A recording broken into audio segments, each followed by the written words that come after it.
If you picked up this book, you're probably already sensing that life after 40 doesn't move the same way it used to.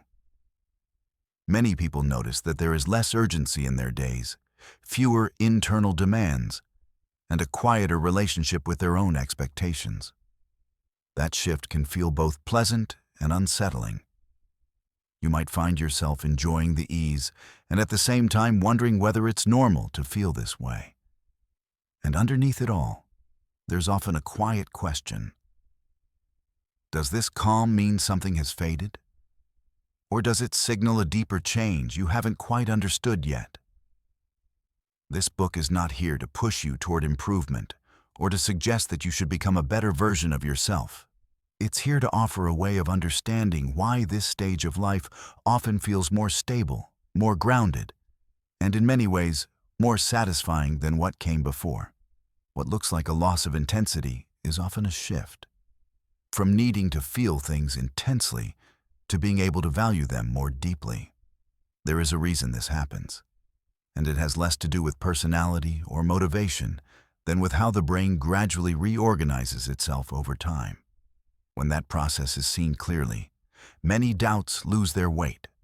What once felt like slowing down begins to look like choosing more carefully, and what seemed like disengagement often turns out to be a form of clarity. This book is an invitation to look at your own experience and recognize that it follows a pattern, not a failure. If life after 40 feels different in ways that are hard to explain, you're far from alone. Millions of people live through this transition quietly, without ever really talking about it. Here, we take the time to understand it, without pressure, without judgment. But understanding requires a starting point. So let's begin with something that often surprises people about this stage of life. Most of us grow up with a particular idea about what getting older means. We expect energy to fade, enthusiasm to dim, desire to quiet. And we assume that means we're losing something essential. We've been taught that the best years are behind us, that the intensity of youth is what makes life worth living. The first half of life, we're told, is where all the good stuff happens. Beauty, energy, the feeling that everything is possible. Achievements that matter. A wedding, children, career success, buying a house. These are the milestones we're trained to chase. And by the time we're 40, many of us have already lived through the best parts. That's the story we've heard so many times that we believe it. And then, somewhere around 40 or after, something unexpected happens. Life does become quieter. That part is true. But the quietness is not quite what we thought it would be. It's not the dull quietness of exhaustion or defeat. It's not the emptiness of a life that's winding down. It's something else entirely. It's the kind of quiet that comes when you finally stop running. It's the kind of quiet where, for the first time in decades, you can actually hear yourself thinking. And here's the thing that nobody talks about. This quiet isn't the end of joy. It's a different kind of joy. It's not less real. It's not less valuable. It's actually, in many ways, more reliable. It's a shift in how your brain works. And once you understand how and why that shift happens, everything that feels confusing about this stage of life begins to make sense. More importantly, it begins to look like something worth celebrating. Because here's what the data actually shows. Life in the second half is filled with its own kind of richness. Not the same richness as youth, that's the point. But perhaps even better. Different, deeper, more intentional. And that's exactly what we're going to explore together. Chapter 1. Why joy becomes quieter, and why that's actually better. Many of us carry a very particular image of what joy looks like. It's dramatic, it's visible, it announces itself. You get promoted at work, and joy is the adrenaline rush, the urge to tell everyone immediately, the feeling that confirms you're on the right track. You fall in love, and joy is the electric intensity, the racing heart, the sense that life has suddenly become important. This kind of joy feels real because it's intense.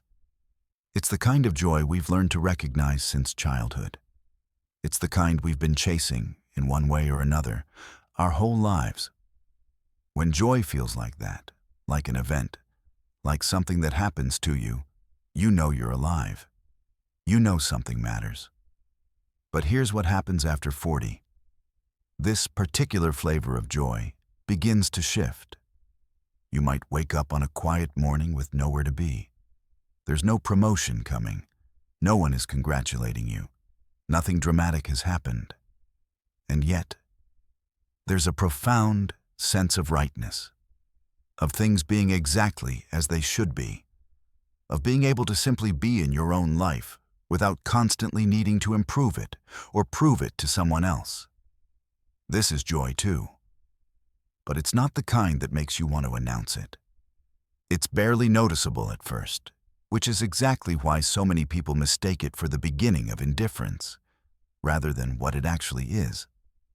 A change in how your nervous system experiences satisfaction. The feeling is so quiet that you might question it. You might wonder, is this joy, or is this just nothing? Is this peace, or is this emptiness? The contrast is so stark, from the joy you know to this unfamiliar version, that many people assume something has been lost. But something hasn't been lost. Something has been reorganized. Around age 40, your brain begins a process that neuroscientists are only now starting to fully understand. The neural networks you've been building your whole life, these separate highways of thought, feeling, memory, and action, start connecting in new ways. They start integrating. Your brain doesn't get weaker. It gets more unified, more coordinated, more efficient. At the same time, something changes with dopamine, the chemical that's often called the motivation molecule or the reward chemical, though that's not quite precise. Dopamine doesn't make you feel good. Dopamine makes you want. It's the more chemical. It drives striving. It creates the sense that there's something missing, something you need to get, something that will complete you. In a young brain, dopamine is like a drumbeat playing constantly. It says, you need this job. You need this person to like you. You need this achievement. You need to be better. You need to have more. When you get the thing, dopamine drops for a moment. That's the reward feeling. But then it rises again, almost immediately. Because the brain hasn't learned yet what it takes decades to understand. That more is infinite. You can never have enough of it. This isn't a flaw in young people. It's a feature. That restless wanting is what drives ambition, exploration, growth, the willingness to take risks and try new things. A brain without that constant dopamine push would never leave home, never try anything, never build anything. You need that chemical urgency in your 20s and 30s. But something different happens around 40. The dopamine system doesn't disappear, it recalibrates. The young brain's message was, you need this. The older brain learns to say, this is enough. This moment is complete right now. This isn't weakness. This is a completely different reward system firing up. This is your brain finally learning to find satisfaction in what's already here, rather than in what's missing. It's learning to say yes instead of always saying no, not yet. When you understand this shift, you start seeing it everywhere. You notice that you don't need to scroll endlessly looking for the perfect thing. You notice that an ordinary conversation with a friend can feel genuinely satisfying. Not because something special happened, but because you were actually present for it. You notice that you can enjoy a meal without taking a picture of it. That you can have an evening without going anywhere and feel like the evening was complete. This is what people often mistake for loss of interest. But it's not loss of interest. It's loss of desperation. There's something else happening in the brain around this time, something that researchers have only recently started mapping. In your 40s, the actual structure of your brain is changing. The neural networks are reorganizing, not degenerating, reorganizing. For decades, neuroscientists thought that brain development basically ended in your 20s. But newer research shows that this isn't true. Around the age of 32, the brain goes through a significant transition. The balance shifts from building more and more connections to organizing the connections you already have. Instead of saying, "Let's add more," the brain says, "Let's make this more efficient. Let's connect these networks better. Let's integrate." By the time you reach 40, this reorganization is well underway. The separate systems in your brain, the part that thinks, the part that feels, the part that remembers, the part that plans. They're becoming more interconnected, more unified. This creates something that looks like wisdom, but it's really just efficiency. Your brain is finally putting everything you've learned into one coordinated system. This has real consequences for how you experience joy. When these networks integrate, you're not just feeling good. You're feeling good and thinking about it and remembering similar moments and understanding why this moment matters, all at the same time. The experience becomes richer, more textured, more solid. It's less like a lightning strike and more like a sustained warmth.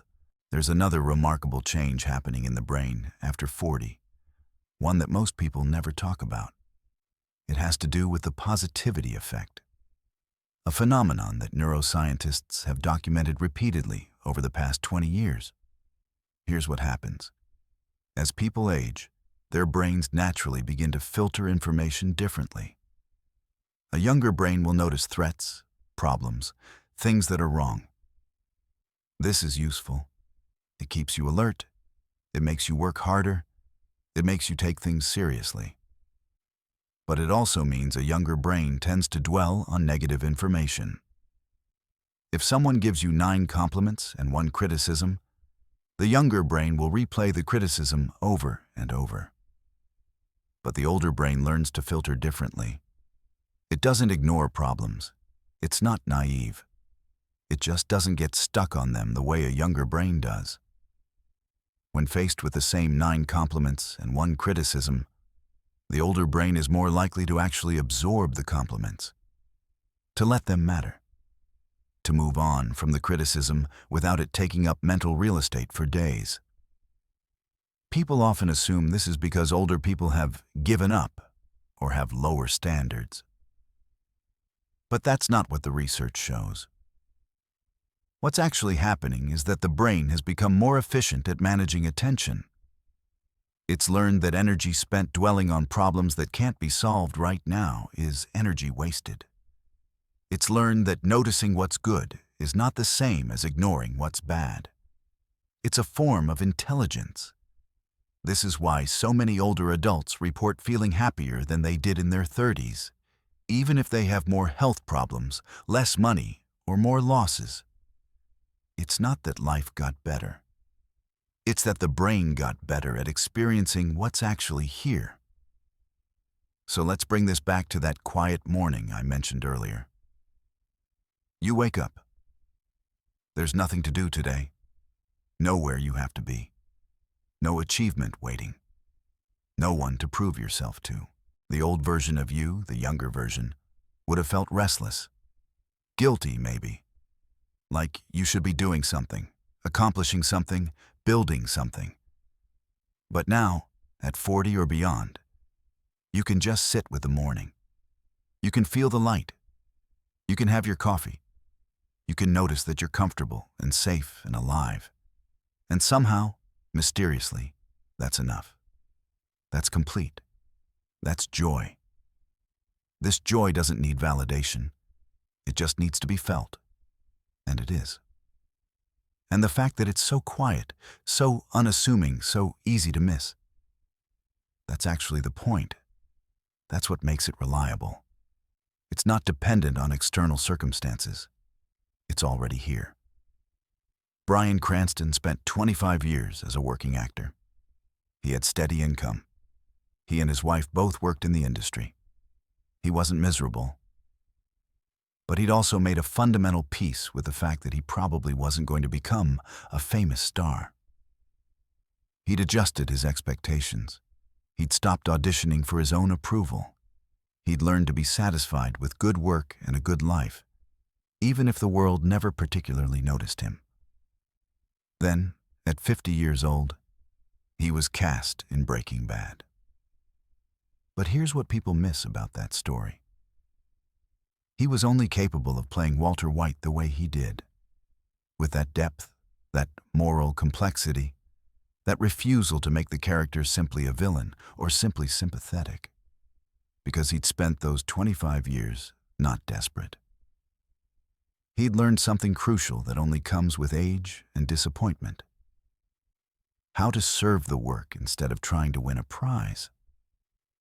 A younger, hungrier version of himself might have played Walter differently, might have played him for sympathy or for fear or for the kind of audience reaction that wins awards.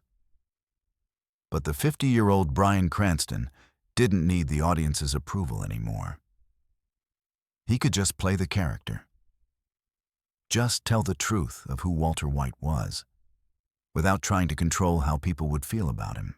That freedom that only comes from having already lived long enough to know that you'll be okay whether or not you get what you're chasing. That's what enabled one of the greatest performances in television history. And that's available to you too. Not necessarily a television role, but the freedom itself. The freedom to show up without desperation, to want things without needing them, to experience joy that doesn't announce itself. The confusion happens because we've been taught to recognize one particular kind of joy: the dramatic kind, the achievement kind, the kind that changes everything. And that joy is real. It exists. And if you're 45 or 55 or 65, you might still experience it. But you've also become capable of experiencing a deeper kind of satisfaction, a more stable kind of completion. And once you understand what's actually happening, that your brain isn't failing, it's upgrading, that your dopamine isn't disappearing, it's learning to say yes to what's enough, that your attention isn't dulling, it's filtering for what actually matters, the quiet joy stops feeling like loss. It feels like coming home. Chapter 2. Why you don't need more, and why that's freedom. There's something that happens in the second half of life that confuses a lot of people. It's not that you stop wanting things. It's that the wanting changes shape. It becomes quieter, more selective, less urgent.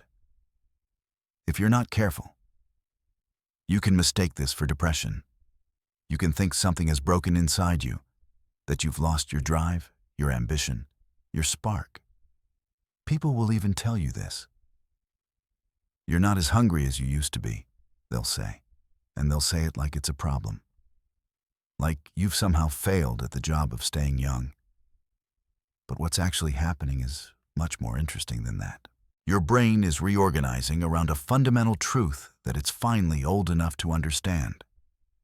That the kind of wanting you've been doing your whole life isn't sustainable. And more importantly, it isn't actually what makes you happy. Let's talk about what that constant wanting feels like. Because most people have lived inside it for so long that they don't even notice it anymore. It's the background hum of your existence. You wake up and you want more sleep. You get more sleep and you want more coffee. You have the coffee and you want a better job. You get the better job and you want more money. You get the money and you want recognition. You get recognition and you want to be loved. You get loved and you want to be understood. You get understood, and you want to feel secure. You get secure, and suddenly you want adventure. This isn't a character flaw. This is how the human brain is designed, especially the young human brain. The wanting is the engine that moves you forward. But there's a cost to living inside constant wanting. And around 40, your brain starts to understand what that cost is. When you're young, the cost is abstract. You can theoretically understand that always wanting something means you're never satisfied. But you don't feel it. You're too busy moving forward. But by the time you're in your 40s, you've lived long enough to feel the exhaustion of it. You've wanted things desperately and gotten them, and discovered that the satisfaction lasted about 3 weeks. You've climbed mountains and realized there was another mountain behind it. You've achieved things that were supposed to make you happy and found yourself empty anyway. This realization hits different at 40 than it would have at 25. At 25, it would have motivated you to want something else. But at 40, your brain has gathered enough data to see the pattern. It recognizes that the problem isn't that you haven't found the right thing to want. The problem is the wanting itself. This is where something remarkable happens in the brain. There's a theory, developed by researcher Laura Carstensen at Stanford, that explains this shift with elegant simplicity. It's called socio-emotional selectivity theory. And what it says is this: when your brain begins to perceive time as finite, when it understands at some level that you won't live forever, that the years are limited, your entire system reorganizes around that understanding. When you're young and feel like you have infinite time, your brain says, accumulate everything, meet everyone, try everything, expand, expand, expand. The goal is to gather as much as possible because there's time, and there might be a use for it later.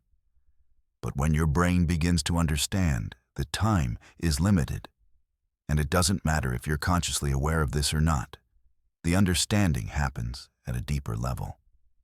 The priorities shift automatically. The brain says, we need to focus now.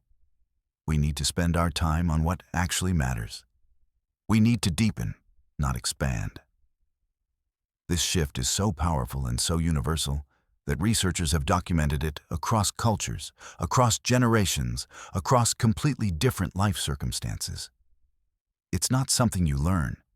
It's something your brain does. And here's the part that most people miss. This shift doesn't make your life smaller. It makes your life better. When you stop trying to accumulate everything, you have energy for depth. When you stop needing to meet everyone, you can actually connect with the people you do meet. When you stop trying to become someone, you can actually be someone. The wanting doesn't disappear, but it becomes different. It becomes about the quality of what you do, not the quantity. A woman in her mid-50s once described this shift to me in a way that I've never forgotten. She said that in her 30s and 40s, she'd wanted to be successful at her job. She'd wanted to be a good mother. She'd wanted to be a good wife. She'd wanted to have friends. She'd wanted to learn new things. She'd wanted to be spiritual. She wanted all of it, all at once, all the time. And she was exhausted. Then something shifted. She started to notice that she actually didn't care about impressing people at work anymore. That felt like relief. She noticed that she didn't need to be the perfect mother, that her children actually needed her to be present more than they needed her to be perfect. That felt like freedom. She noticed that she didn't actually want to travel to 40 countries, that 5 countries, slowly, with real attention, sounded so much better. That felt like joy. And in giving up the idea that she needed to do everything and be everything and have everything, she found herself actually doing more of what mattered. and she stopped wasting energy on things that never actually made her happy in the first place. This pattern shows up so consistently in research that scientists have given it a name: the U-curve of happiness. It's a graph that looks exactly like the letter U. Life satisfaction is high when you're young, you're optimistic, you feel like everything is ahead of you. Then it dips. This dip is real. This is the period in your mid-40s where the constant wanting becomes exhausting, where you realize that many of the things you thought would make you happy haven't, where the gap between what you imagined your life would be and what it actually is becomes impossible to ignore. But then something happens. Around 50, satisfaction begins to rise again. And it keeps rising. People in their 60s and 70s and 80s report higher life satisfaction than people in their 40s because they stopped needing everything they thought they needed. They stopped running toward a finish line that was never going to come. And in that stopping, they found something that the constant wanting had been preventing them from experiencing: actual contentment. The research shows that most people navigate this transition successfully. Yes, there's a dip. Yes, there's a period where you might feel lost or disappointed or exhausted or confused. But the majority of people don't stay there. They move through it.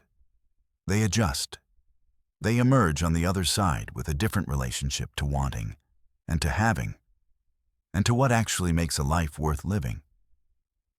This isn't resignation. This isn't giving up. This isn't settling. People who go through this transition don't suddenly stop caring about their work or their relationships or their growth.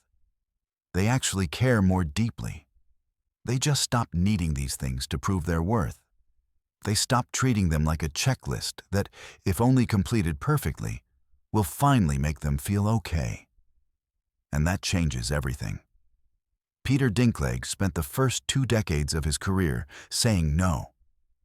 After graduating from acting school, he moved to Brooklyn, took odd jobs, did small parts, and appeared in independent films that criticized Hollywood stereotypes. He waited. Many lucrative stereotyped roles came his way, the kind that would have built a career faster. He turned them down, not out of arrogance, but out of principle. He knew what kind of actor he wanted to be. For years, this looked like failure, like someone who was too proud or too stubborn to accept the parts he was offered. What was actually happening was something different. He was developing. He was learning. He was waiting for a role worthy of what he had to offer. At 42, Game of Thrones came along. The role of Tyrion Lannister required someone who could play intelligence with compassion, power without arrogance, humor without mockery. It required someone who knew himself profoundly, who had spent enough years understanding his craft and his own boundaries that he could bring something real to the character. Peter Dinklage won 4 Emmy Awards for this role. His talent had always been there. What changed was his readiness. What changed was his self-knowledge. Everything he'd learned in those 2 decades before. Every rejection, every choice to say no to the wrong thing, every year of understanding what he actually valued. All of it finally aligned with a role that was his match. This is what the second half offers that the first half cannot. The luxury of waiting for the right thing instead of grasping at any available thing. When you stop needing your career to validate you, your work gets better. You're free to take real risks, to be creative, to do things that are actually interesting instead of things that are safe and impressive. You're free to say no to opportunities that don't align with what you actually value. You're free to build something because you believe in it, not because it looks good on a resume. When you stop needing your relationships to complete you, your relationships become deeper. You're not using them to fill a void anymore. You're actually with the people you're with. You can listen without planning what you're going to say next. You can be vulnerable without needing them to make you feel better. You can love them without needing them to prove your worth. When you stop needing your life to look a certain way from the outside, your life becomes more authentic. You do things because you actually want to do them, not because they're supposed to make you look good. You make choices based on what feels true, not what feels impressive. You spend time with people you actually enjoy, instead of people you think you should know. This is the freedom that 40 brings. Not the freedom to stop trying. The freedom to try things that matter to you, instead of things that you think are supposed to matter to you. The freedom to want things selectively, instead of everything all at once. The freedom to let some things go without it feeling like failure. The people who understand this shift early are the lucky ones, because they get decades of their lives back. Decades where they're not running on the hamster wheel of constant wanting. Decades where they can actually be present. Decades where they can do the things they do with real depth and care. The wanting doesn't go away, but it becomes honest. It becomes quiet. It becomes real. And that's when life actually gets interesting. Chapter 3. Why you're less afraid of social judgment, and why that's authentic freedom. There's a peculiar kind of exhaustion that doesn't show up on anyone's radar. It's not physical exhaustion. It's the exhaustion of constantly monitoring yourself, of running a live commentary in your head. What will they think? How do I look? Did I say something weird? Am I being too much, not enough? You spend your 20s and 30s living inside this commentary. It feels normal because everyone's doing it. It feels like life. But it's actually work. Constant work. You're managing an image. You're controlling how you appear. You're editing yourself in real time. The toll of this is something most people don't talk about. Not because they don't notice it, they absolutely do. But because you're not supposed to complain about caring what people think. It makes you sound vain or insecure. But it's neither. It's survival instinct. When you're young, you're still building your life. Every judgment matters. Every opinion could affect your career, your relationships, your reputation. So you monitor, you manage, you perform. Then something changes around 40. One day you're at a party and you realize you genuinely don't care if you leave early. Not in a resentful way. Not because you suddenly developed social anxiety. You just notice that you'd rather be home reading. So you leave. And the world doesn't collapse. Nobody sends a text saying, "How dare you?" The friendship doesn't end. In fact, the people who care about you barely notice. A colleague says something critical in a meeting, and instead of replaying it for 3 days, checking your email repeatedly to see if they're mad, you just let it go. You notice it happened. You move on. It's like picking up a stone and putting it back down. You're offered an opportunity that looks impressive on paper but doesn't actually interest you, and you say no, without explaining yourself. Without writing a careful email that leaves room for them to like you anyway. You just say no. And somehow, that feels revolutionary. The world is much more forgiving than you thought it was.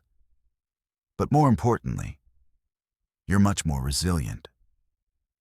This isn't something you decided, by the way. You didn't wake up one day and think, "Today I'm giving myself permission to stop caring."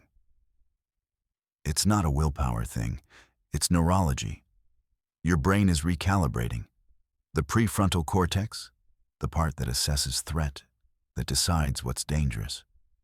It's been collecting data for 40 years. It's learned something crucial. Rejection doesn't actually kill you. Disapproval doesn't actually destroy your life. Social embarrassment is unpleasant, but it's survivable. Your nervous system has enough evidence now to update its threat assessment. At the same time, other chemical changes are happening. The neurotransmitters that create social anxiety, that create the constant buzz of urgency and fear around judgment. They're rebalancing. BDNF and other molecules that regulate stress response are shifting. Your nervous system is literally becoming more efficient at handling social pressure. The result looks like confidence, but it's quieter than that. It's not about thinking you're great. It's about understanding that you'll be okay regardless of what people think. You start to notice which opinions actually matter. Usually there are 3, maybe 4 people whose judgments you genuinely care about. And those are usually people you actually respect. Everyone else's opinions become background noise. Interesting, maybe, but not something that needs to change who you are. And here's where it gets interesting. When you stop performing, you become more yourself. When you stop trying to manage how people see you more clearly. The people who only liked the version you were performing drift away, and you find you don't miss them nearly as much as you thought you would. Meryl Streep, at 40 years old, thought her career was over. She had 2 Oscars. She was in her prime. But in 1989, she genuinely believed that turning 40 meant the end of her professional life. I wasn't offered any female adventurers, or love interests, or heroes, she said in an interview. I was offered witches, because I was considered old at 40. This wasn't paranoia. This was Hollywood's actual algorithm. Actresses over 40 were written off. The evidence was everywhere. She could see it clearly. But something shifted in how Streep approached this reality. She didn't fight it by trying to look younger or by desperately seeking validation from the industry. She just stopped playing by those rules. She started choosing roles that interested her, not roles that proved she wasn't old. She chose Miranda Priestley in The Devil Wears Prada when she was 56. She played Margaret Thatcher in The Iron Lady at 61 and won an Oscar for it. She did musicals. She did comedies. She stopped asking permission. The remarkable part is that by not trying to prove she still belonged, she proved it completely. By not fighting the narrative, she rewrote it. She moved past the point where she needed the industry's approval. And once she did, she became more powerful in that industry than she'd ever been. This is what happens when the constant surveillance stops. When you're not checking to see if anyone's watching, you do better work. You take better risks. You become more interesting. Because authenticity is rare. People feel it. They're drawn to it. Let me give you some examples of what this actually looks like. Because the neurology's interesting. But the real thing is how it shows up in your actual life. You're at a dinner party. Someone makes a comment about politics or parenting or relationships that you completely disagree with. In your 30s, you would have gotten quiet, maybe said something neutral. You definitely wouldn't have argued because arguments are uncomfortable and messy, and what if they think you're difficult? Now, you just say what you think, not aggressively, not trying to win. You just express a different perspective. And something remarkable happens. Either they listen or they don't. Either it's interesting or it's not. But you're not spending your energy managing their reaction to you. You said the thing. You moved on. You're in a meeting. Your boss suggests an approach that seems wrong to you. Your younger self would have nodded and then worried about it for a week. Would have second-guessed yourself. Would have wondered if you were being disrespectful. Your 45-year-old self just says, I see it differently. Here's why. Maybe it lands. Maybe it doesn't. But you're not attached to whether they like the answer. You're interested in the problem. You're invited to a networking event by someone at work. It sounds boring, and you're tired. In the past, you'd go anyway, because you never know who you might meet. And what if not going damages the relationship? You'd show up for an hour, exhausted, pretending to be interested. Now you just say, "I'm not going to make it." And you don't offer an explanation. And the colleague doesn't hate you. The world doesn't end. You get your evening back. And this isn't about being selfish. It's about clarity. Your brain has figured out where the real costs are. And social surveillance is not where you want to spend your resources. When you stop using energy to manage other people's opinions, you have energy for things that matter. Your work gets better because you're not performing it. Your relationships get better because you're actually present in them instead of monitoring how you appear. Your creativity opens up because you're not self-censoring. This is the gift of 40. Not fearlessness, efficiency, not immunity to judgment, resilience, not indifference to what people think, selectivity about whose thoughts actually matter. And in that selectivity, you finally become free to be yourself, which turns out to be a lot more interesting than whatever you thought you needed to be. Chapter 4. Why this quiet and peace often frighten us, and why that fear makes sense. Around 40, something unexpected happens. The constant internal pressure just stops. The voice that's been pushing you forward for decades gets quieter. The urgency eases. And instead of relief, you feel something closer to panic. Because that urgency was familiar. It was your operating system. Without it, you don't recognize yourself. You're 48 years old. Your kids are mostly fine. Your career is stable. You have enough money. And instead of feeling grateful, you feel worried. Guilty, even. Because shouldn't you want more? Shouldn't you be pushing for something? Isn't there supposed to be more? The absence of desperation starts to feel like the absence of meaning. Your nervous system has been running on high alert for decades. I need to prove myself. Not enough. That low-level hum of anxiety that kept you moving forward, kept you trying harder, kept you achieving. It was the baseline. It was normal. Now the pressure has dropped. Your brain has finally settled. And your system doesn't know what to do with this.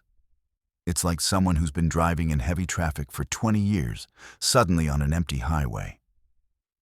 The absence of obstacles feels wrong. The peace feels dangerous. They keep waiting for something to go wrong because that's what they're used to. You start to wonder if you're becoming lazy, if you've lost your edge, if you're settling, if you're losing yourself. But you're not losing yourself. Yourself is just becoming quieter. Psychologists have a term for this. The fear of happiness. It sounds like a joke until you're living it. Then it feels very real. The quiet that you thought you wanted is making you anxious. The peace you imagined wanting is making you suspicious. Because peace requires you to believe that you're okay without proving anything. And that's a radical shift for someone who spent 40 years proving. Here's what's actually happening. Your brain has learned something that most people take decades to understand. The urgency was never what made life meaningful. The urgency was just the habit you developed to survive. And your brain, clever, adaptive, finally having enough data, is trying to tell you that you don't need that habit anymore. But your nervous system is resistant. It's like trying to update software while the old program keeps running. The old operating system says, "We're supposed to be panicking. We're supposed to be desperate. This piece doesn't match our programming." The guilt you're feeling, that you're not pushing hard enough, that you're settling, that you're losing something essential. That guilt is your old system trying to maintain control. It's the part of you that knows how to survive in urgency and doesn't know how to survive in peace. You've been using stress and striving as a way to feel alive, using the chase as a way to avoid feeling empty. And now, when the chase slows down, You're terrified that the emptiness will return.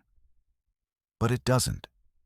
Instead, you discover something quieter, more solid, something that doesn't depend on winning or achieving or proving anything to anyone.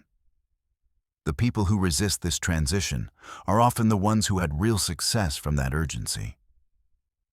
You built something. You achieved something. You proved yourself.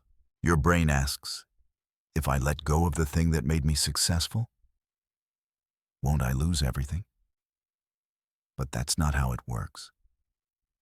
Letting go of desperation doesn't mean letting go of ambition. It means the ambition changes shape. It stops being survival-based. It becomes choice-based. It becomes real. When you stop needing to prove yourself, you become more productive, not less. You take better risks. You make clearer decisions. You do your best work because you're not doing it to fill a void anymore. You're doing it because it matters to you. When you stop running from emptiness, you actually find the opposite. You find fullness, not the manic, electric fullness of achievement that comes and goes, dependent on external validation, but a deeper, quieter fullness that doesn't depend on anyone else's approval. The fear makes sense. It really does. Your nervous system has been wired a certain way for a long time. Change, even positive change, is threatening to the system that knows how to survive inside the old pattern. But here's what you need to know. If you're feeling this fear, if you're feeling guilty about the quiet, if you're feeling like something's wrong because life has gotten too peaceful, that's actually a good sign. That means your brain is recalibrating. That means the old system is loosening its grip. This guilt you feel is not a warning. It's a transition symptom. The fear doesn't mean you're losing yourself. It means you're finally meeting yourself. And you haven't actually spent much time with yourself without the noise. You haven't experienced what it feels like to just be, without the constant need to become. That's actually peace. And peace, it turns out, is a lot more sustainable than panic. It might feel like loss at first, but you're not losing anything. You're gaining the ability to hear yourself think. You're gaining the ability to want something because you actually want it, not because you're supposed to want it. You're gaining permission to stop running. And that's when the real living begins. Chapter 5. Why life gets lighter when you stop performing your roles. There's a shift that happens in how you inhabit the roles you play. Not a loss of the roles, a shift in how they feel. When you're younger, your roles are heavy. They're work. You're a mother, and you need to be a good mother, which means sacrificing, managing, proving you're doing it right. You're a wife, and you need to be the right kind of wife. Supportive, attractive, emotionally available in exactly the way you think you're supposed to be. You're a professional, and you need to be the right kind of professional. Ambitious, capable, always one step ahead. All of it requires performance. All of it requires proof. All of it requires you to be someone specific, exactly right, all the time. Then around 40, something changes. You're still a mother. You're still a wife. You're still a professional. But something about how you carry these things shifts. Here's what's happening at a neurological level. Your brain's priorities are reorganizing. Researcher Laura Carstenson's work shows that when people perceive time as limited, which your brain starts to do around 40, the entire motivational system reorganizes. You stop chasing quantity and start choosing quality. Her research found that selective reductions in social interaction begin early in adulthood and continue through middle age. But the key finding is this: the number of close relationships remains stable. What shrinks is the number of peripheral relationships. You're not losing people you care about. You're removing people you don't. This applies directly to your roles. A mother in her 40s stops trying to be the perfect mother and starts being the actual mother. She realizes her children need her to be present more than they need her to be perfect. She can say no to things. She can have bad days. She can be a person first and a mother second. And somehow, mysteriously, this makes her a better mother. Because she's not performing, she's just there. This isn't laziness, it's intelligence. Your brain has learned to filter. The positivity effect that researchers like Mather have documented in aging brains works here too. Your brain automatically prioritizes what's actually valuable. It filters out what doesn't matter. Research shows that older adults demonstrate greater memory for positive information compared to younger adults. And this effect increases with age.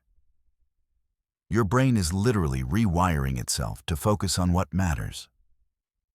So when you're a mother now, you're naturally attending to what your child actually needs.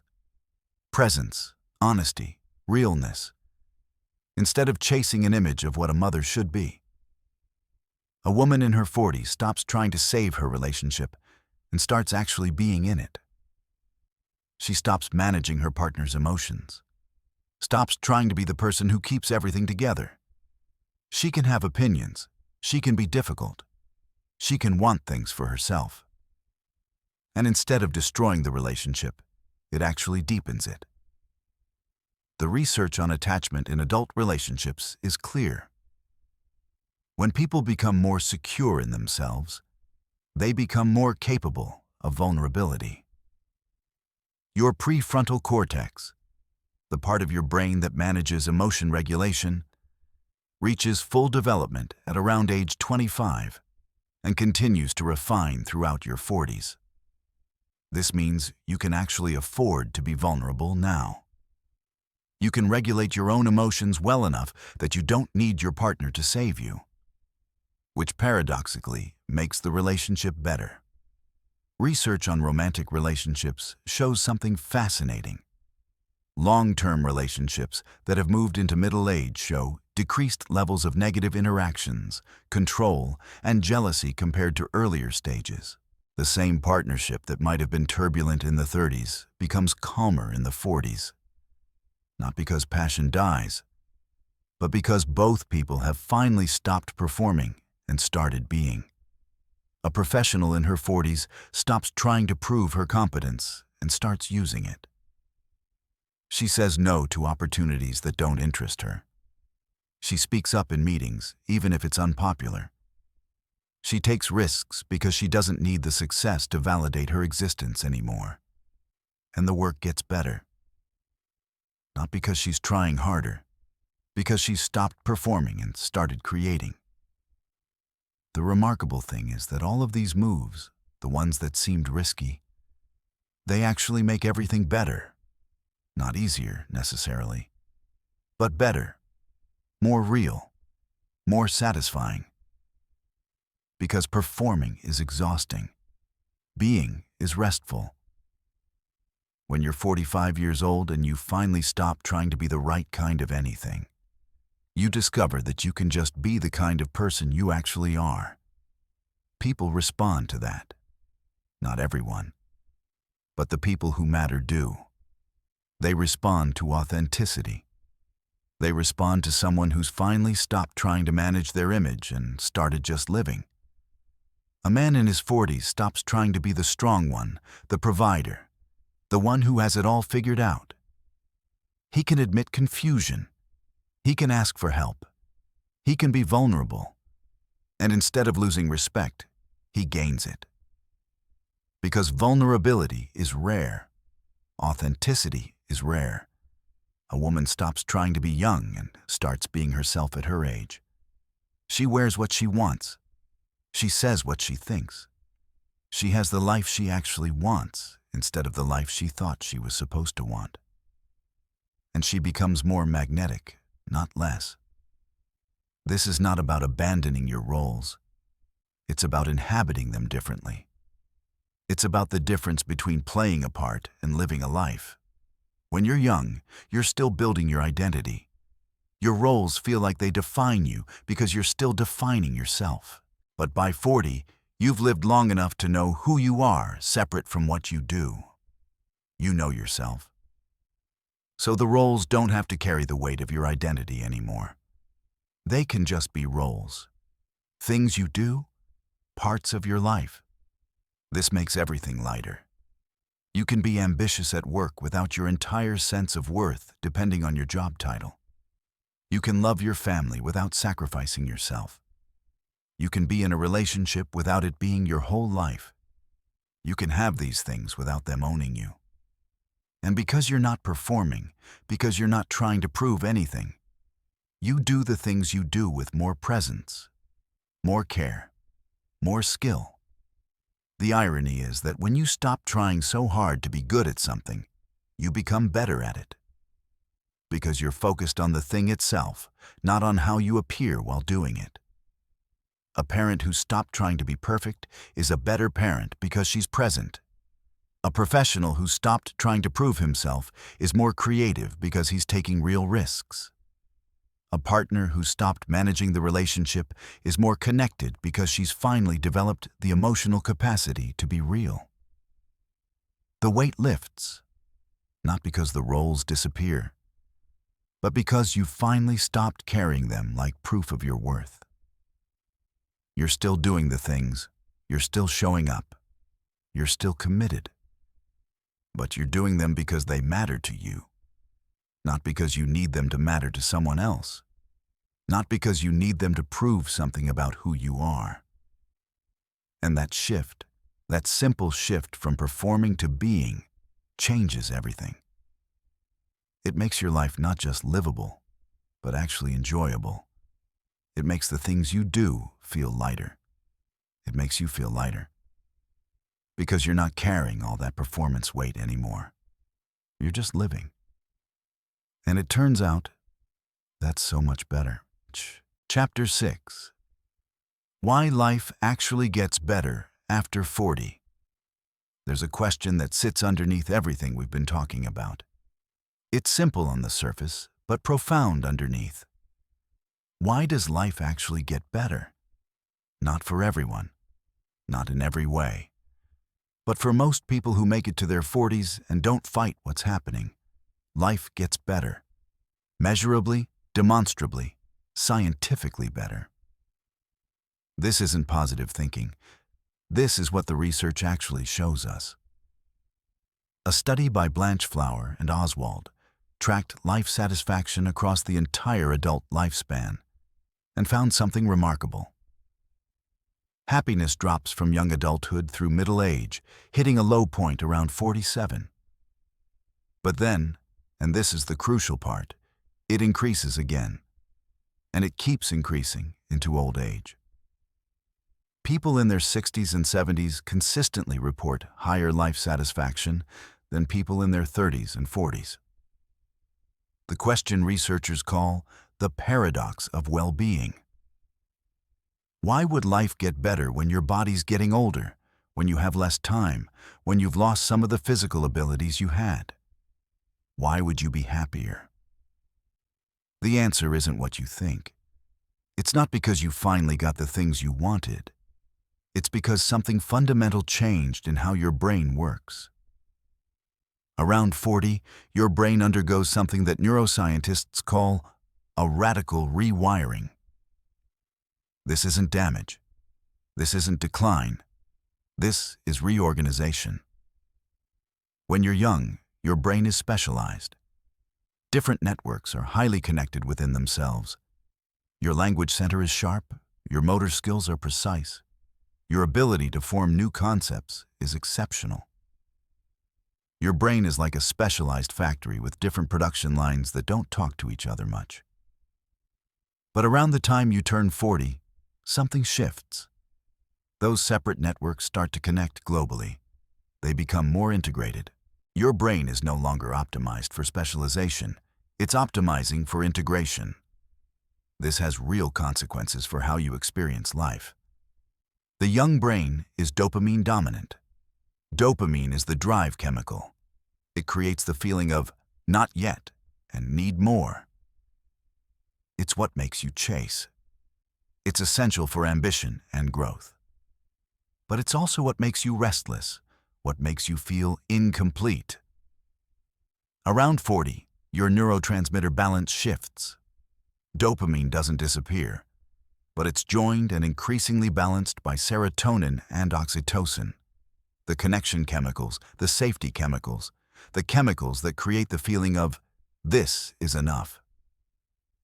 Your brain is literally switching from a pursuit system to a present system. This shift has a name in psychology: hedonic adaptation. And here's where it gets interesting. Young people adapt very quickly to good things. You achieve something, you feel great for 3 weeks, and then it becomes normal. The satisfaction disappears. So you're constantly chasing the next achievement to recreate that feeling. But as people age, hedonic adaptation slows down. People in their 50s and 60s can feel satisfaction from simple things: a good conversation, a quiet morning, time with someone they love. And that satisfaction actually lasts. It doesn't spike and disappear. It settles into baseline. Your brain has learned to hold joy without needing it to spike. At the same time, another remarkable change is happening. The default mode network, the part of your brain that activates when you're not focused on external tasks, the part that's constantly planning and worrying and anticipating, becomes quieter in older adults. This means you can actually be present. You can actually notice what's happening right now instead of being lost in thoughts about what should happen next. A younger brain is running 1,000 tabs in the background, checking if you're doing enough, comparing yourself to others, planning the next move, worrying about the future. It's exhausting. The middle-aged brain learns to close some tabs. Not all of them. You're still capable and engaged, but enough that you can actually be here. This is where life changes. When you're 45, and you're no longer running constant internal commentary on your life. When you're no longer using up mental energy on social surveillance and future anxiety and achievement hunger. You have energy for other things. You become capable of joy that doesn't depend on circumstances. Joy that's just here, built into the act of being alive. Remember everything we talked about earlier? The dopamine system recalibrating so you don't need constant wanting. The social fear dropping so you can actually be yourself. The roles becoming lighter because you're not performing them. The spokiness of peace fading because you understand it's not a sign of danger. It's a sign that your nervous system is finally safe. All of that is happening because of these neurological changes. The brain is reorganizing around what actually creates well-being. And it's doing this naturally, automatically, if you don't fight it. The research shows us something else that's important. Older adults are not worse at life in general. They're worse at some things, forming new concepts quickly, for example, and certain types of abstract reasoning. But they're better at other things: inductive reasoning, problem-solving in complex situations, understanding context, making decisions about what actually matters. Older adults make better financial decisions, for instance. They're less susceptible to marketing tricks. They understand value differently. They're better at being selective. And they're also, research shows, nicer. Adults become more agreeable with age because they can be more selective. They choose their battles. They can hold disagreement without needing to win. They can let things go that younger people would fight over. Why? Because they're not using as much energy to prove themselves. So they have energy for generosity. All of this is what life gets better means. It doesn't mean you become wealthier necessarily. It doesn't mean you become more successful or more attractive or more anything external. It means your nervous system has learned something that makes living easier. It means your brain has learned to distinguish between what actually matters and what you thought mattered. And once you know the difference, you can't unknow it. It means you're finally capable of the kind of joy that doesn't require external validation, that doesn't depend on winning or proving or achieving, that just comes from being alive and aware and present. People worry about aging because the culture tells them that decline is inevitable. But what the science actually shows is different. Yes, some things decline, but other things, the things that actually make life worth living, improve. The irony of the second half of life is this. You lose some of the physical abilities you had. You lose some of the time. You lose some of the illusions you were carrying. But what you gain in exchange is the ability to actually live your life instead of constantly trying to become someone. And that trade, that exchange of the performance for the presence, the chase for the stillness, the wanting for the having, that trade turns out to be one of the best deals of your life. That's why life gets better after 40.